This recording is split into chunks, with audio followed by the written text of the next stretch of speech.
toutes et à tous, bonsoir et bienvenue dans ce journal. Démarrons ce journal par une brève. Les forces politiques et sociales s'élancent dans la RIS ici, mais pour barrer la route au passage en force sur les réformes électorales. Les détails dans nos prochaines éditions. Les blocs patriotiques projettent une marche dans les jours qui viennent et entre-temps, les mêmes blocs développent des fissures à l'instar de la Mouka qui s'est ravisé en déplorant les comportements de l'Église catholique. Quel avenir pour ces blocs? Raphaël Loulou donne son point d'avis. Suivez ce reportage. À quelques jours de la marche du bloc patriotique, les blocs se débloquent avec des conflits internes. La Mouka pointe du doigt l'Église catholique et les Fronts communs pour le Congo appellent les prêtres à être responsables. Et nous ne pouvons qu'aller avec des gens qui partagent avec nous les mêmes points de vue sur cette cause-là pour que nous arrivions à mener ce combat en synergie. Il est certes vrai que l'Église catholique a déjà faussé compagnie plusieurs fois, tel que la Mouka le révèle. Même nous n'avions pas vu ça d'un bon œil, que l'Église catholique soit approchée ou qu'elle aille rencontrer l'équipe de la CENI que nous estimons ne pas être en place, pour autant que les moyens de désignation n'étaient pas consensuels. Et nous estimons que l'Église catholique n'a qu'à tirer les conséquences de ce qu'elle est en train de faire. Et pour nous, c'est de demander à l'Église catholique à pouvoir être assez responsable. D'après Raphaël Loulou, au cadre du FCC, l'ERCAN ne veut rien d'autre qu'une organisation sérieuse des élections en 2023. Que pour la cause ici de la loi électorale, du projet de loi électorale, qui est sous examen au Parlement tel qu'il est déjà programmé, nous aimerions attirer l'attention de tout le peuple congolais qu'il ne s'agit pas ici du régime Félix Tshisekedi. Ce n'est pas ça notre affaire. Parce que la loi électorale, elle pourra agir en dehors du fonctionnement du régime Tshisekedi. C'est pour préparer une autre étape, notamment les opérations préélectorales et électorales et l'après-élection. Donc, nous sommes en train de vouloir montrer à tout le monde, et même à l'Église catholique, aux fidèles de l'Église catholique et de l'Église protestante, que c'est une affaire qui concerne l'ensemble du peuple congolais. Il s'est de signaler que le souci majeur du FCC reste l'organisation dans les délais, dans le respect des textes de la République, afin de nous éviter toutes sortes de crises post-électorales. Et puis, c'est communiqué, la Commission électorale nationale indépendante CENI annonce le début des campagnes électorales ce lundi et prendra fin pour le mercredi 4 mai 2022 à minuit, heure locale. Elle précise par ailleurs que les activités relatives à la campagne électorale se dérouleront dans le strict respect des dispositions légales et de l'ordre public. Cette campagne va se tenir au sein des assemblées provinciales et auprès des députés provinciaux. Le communiqué est signé par les rapporteurs de la CENI, Nseya Moulela Patricia. Controverse autour de la loi électorale à quelques jours des élections des gouverneurs et vice-gouverneurs. Est-ce que la question sur la loi Tchani mérite d'être posée? Suivez cet élément de Christelle Mbouyo. Cap vers les élections de 2023, des voix s'élèvent de partout et à quelques jours des élections de gouverneurs et vice-gouverneurs, une question mérite d'être posée. Qu'est-ce que les élus doivent faire face à la loi Tchiani qui exige que l'on ait une nationalité congolaise de père et de mère? La population congolaise a par ailleurs réagi au micro de Congo France. Pour cette histoire de nationalité, ça m'énerve. Moi, je vous dis vrai. Vous pensez qu'il y a des Congolais qui quittent ici au Congo, qui vont en Amérique, ils vont prendre des nationalités de l'autre côté. Vous pensez que c'est dans le bon? C'est parce qu'ici, il y a la souffrance. Et cette histoire-là, on doit arrêter avec ça. Ceux qui tuent le Congo aujourd'hui, ce sont des vrais Congolais de père et de mère. Ce sont eux-là. Même à l'Est là, ce sont des Congolais qui sont dans des cabales avec d'autres étrangers. Moi je pense qu'on doit abolir cette histoire-là. Il faut laisser tout le monde. Il faut laisser tout le monde. Moïse il était parti en Israël, il était devenu roi. Il était des nationalités de père et de mère là-bas. On doit arrêter avec cette histoire-là. On n'a pas un leadership. J'ai suivi Tshisekedi, le père, qui nous a dit le manque de leadership. Nous manquons le leadership qui peut défendre même le Congo sans pour être congolais.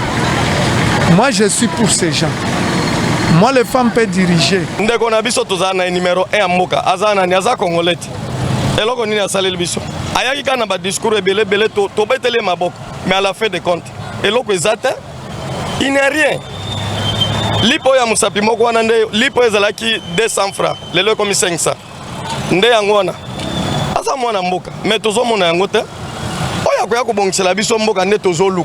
Concernant cette proposition de loi, dont certaines partagent cet avis, en pensant que pour diriger ces pays, il faut être nécessairement un digne fils, un Congolais, mais d'autres par contre pensent que cette loi est venue pour diviser les Congolais. Un petit tour à Lubumbashi suite à la conférence interprovinciale Grand Katanga Grand Kasaï sur la cohabitation pacifique. Le président Félix Tshisekedi a eu un entretien dans sa résidence à Lubumbashi avec le gouverneur des C9 provinces et les présidents des assemblées provinciales pour la restitution des travaux de cette table ronde. Les détails dans ces reportages. La conférence interprovinciale Grand Katanga Grand Kasaï sur la cohabitation pacifique entre les deux communautés a vécu à Lubumbashi dans le Haut-Katanga. L'heure est à la restitution des travaux de cette importante table ronde. C'est dans ce cadre que le président de la République Félix Antoine Tshisekedi Tshilombo a eu des entretiens dans sa résidence officielle de Lubumbashi avec les gouverneurs de 9 provinces, des espaces Grand Katanga et Grand Kasaï et les présidents des assemblées provinciales qui ont tous participé à ces assises, précise le gouverneur de la province haute, Jacques Kiaboula Katoué, au sorti de cette entrevue. Nous avons pris l'option de remercier le chef de l'État, premièrement pour avoir permis la tenue de cette grande manifestation qui est la première ici où on retrouve les provinces du Kasaï et du Grand Katanga ensemble et réfléchissent autour des questions d'intérêt commun des provinces. Et nous avons été lui dire que nous allons suivre toutes les résolutions comme ça a été pris et le suivi sera assuré, mais aussi nous lui avons demandé qu'il puisse, au-delà de ce plan de 145 territoires, parce que ce plan de 145 territoires a pour objectif bien sûr d'appuyer les territoires afin de réduire la pauvreté de la population. Et c'est cet état de pauvreté qui crée le mouvement d'exode et de déplacement de masse vers d'autres provinces, ce qui déséquilibre davantage l'économie et de la province qui accueille et de la province qui connaît les départs. Alors donc, avec le chef, nous lui avons donné des assurances, mais nous lui avons demandé aussi que les fonds liés à la péréquation puissent accordés aux provinces du Kasaï et que les provinces du Katanga bénéficient des fonds retenus pour les générations futures, les 10%, afin que ces fonds boostent l'agriculture. Les suivis et l'application des résolutions pertinentes issues de la conférence interprovinciale de Lubumbashi sont d'une impérieuse nécessité pour garantir la cohabitation pacifique entre les deux communautés katangaises et kassaïennes vivant ensemble depuis des lustres. La conférence interprovinciale Grand Katanga Grand Kasaï était aussi évoquée au cours des entretiens que le président de la République a eu avec Monseigneur Fulgence Mouteba Mougalou, archevêque métropolitain de Lubumbashi. J'ai suivi les conclusions de cette table ronde, je les trouve très intéressantes et je l'ai informé en même temps qu'il y a une autre initiative dans le même sens parce que la paix c'est une réalité dynamique et complexe. Alors je l'ai informé que nous allons tenir un forum pour la réconciliation et l'unité des Katangais et des Katangaises. Et nous avons échangé autour de ça. Il m'encourage, il nous encourage à vivre justement dans la cohabitation pacifique. L'homme d'église entend s'impliquer davantage dans des actions favorisant la cohésion nationale en prêchant la paix entre les populations des provinces des deux espèces katangais et kassaïens. 10 ans jour pour jour que la lutte pour les changements, lutte en sigle, voyez, les jours à Goma, l'anniversaire a été célébré à Kinshasa. Nestor Foloma. Les 10 ans d'anniversaire du mouvement citoyen Lutte pour les changements, Lucha en sigle, a été célébré à Kinshasa ce dimanche 1er avril 2022 dans une ambiance digne des bons enfants. Plusieurs militants ont répondu présents à cette grande célébration. Beaucoup d'invités et sympathisants avaient également la liste des décors. Au bord du fleuve Congo et dans une atmosphère fraîche, la Lucha section Kinshasa se rappelle du début de ses actions à Kinshasa et au Congo tout entier, comme si c'était hier. En ce jour du 1er mai, nous célébrons notre plus grande victoire, celle d'exister et d'espérer. Exister en tant que mouvement citoyen indépendant, non violent et non partisan. Notre élite incarne l'élite de Lumumba, de Okito, de Mpolo, de Kimpanvita, de Simon Kimbangu et de tous les héros qui sont tombés sur les champs de bataille pour la justice sociale et la dignité de notre peuple. Après les mots de circonstance et de bienvenue, les militants de la Lucha ont dressé un bilan de leurs actions. Comme eux, nous avons connu les ironies, les insultes, les coups que nous devrions subir matin, midi, soir, parce que nous étions jeunes engagés dans les mouvements citoyens Lutte pour les changements. En ces 10 ans d'élite, les points levés, certains d'entre nous ont payé les sacrifices suprêmes. Nous rendons un vibrant hommage aux camarades Liku Kulula, Mouindo Obadi, Kambale Freddy et Mumbere Ushindi. Qu'ils reposent dans la gloire et l'immortalité.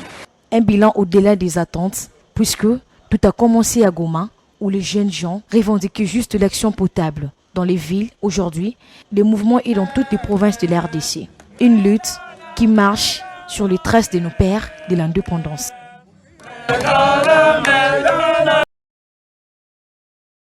Quittons 2 345 000 km² la superficie de la RDC pour nous rendre en Guinée-Conakry. Les chefs de la junte militaire à Conakry ont annoncé il y a quelques jours avoir opté pour une transition de 39 mois avant de rendre le pouvoir aux civils, défiant ainsi les partenaires régionaux de la Guinée qui demandent un délai bien plus court. Suivez cet élément. Le colonel Mamadi Doumbouya, chef de la junte militaire au pouvoir en Guinée, a annoncé samedi 30 avril dernier avoir opté pour une durée de transition de 39 mois avant de rendre le pouvoir aux civils. L'officier, qui a renversé le président Alpha Condé en septembre et s'est fait proclamer chef de l'État depuis lors, a tenu ses propos après la clôture vendredi de 2 consultations politiques contestées, une conférence dite de réconciliation et un cadre de concertation inclusif, toutes deux boudées par un grand nombre de partis politiques. Le Comité national du rassemblement et du développement CNRD, l'organe dirigeant de la junte et le gouvernement à leur tour soumettront au Conseil national de transition CNT qui détient lié des parlements cette proposition qui est consécutive à des larges et patientes consultations. Fin mars, s'impatientant devant leur refus manifeste d'annoncer une date pour des élections destinées à rendre le pouvoir aux civils, la communauté économique des États d'Afrique de l'Ouest, CEDEAO, avait sommé les autorités de Conakry de lui présenter, au plus tard le 25 avril, un calendrier de transition acceptable sous peine d'une extension des sanctions économiques décidées contre le pays après le coup d'État. Mais la junte a laissé passer les délais et demandé à avoir davantage le temps par rapport à l'échéance du 25 avril afin de permettre la poursuite des consultations en septembre. Après les putsch à Conakry, les chefs d'État de la CEDEAO avaient insisté pour que la transition soit très courte et que des élections soient organisées dans un délai ne dépassant pas 6 mois. Et puis, cette information en bref, la Fédération internationale de football, association FIFA, a infligé à la République démocratique du Congo une sanction pour avoir sémé les troubles lors du match contre le Maroc durant les éliminatoires de la Coupe du Monde. Les détails dans nos prochaines éditions. Mesdames et messieurs, cette édition est terminée. Merci de votre attention. Vivez heureux, vivez longtemps, surtout dans l'allégresse. Bonne soirée chez vous.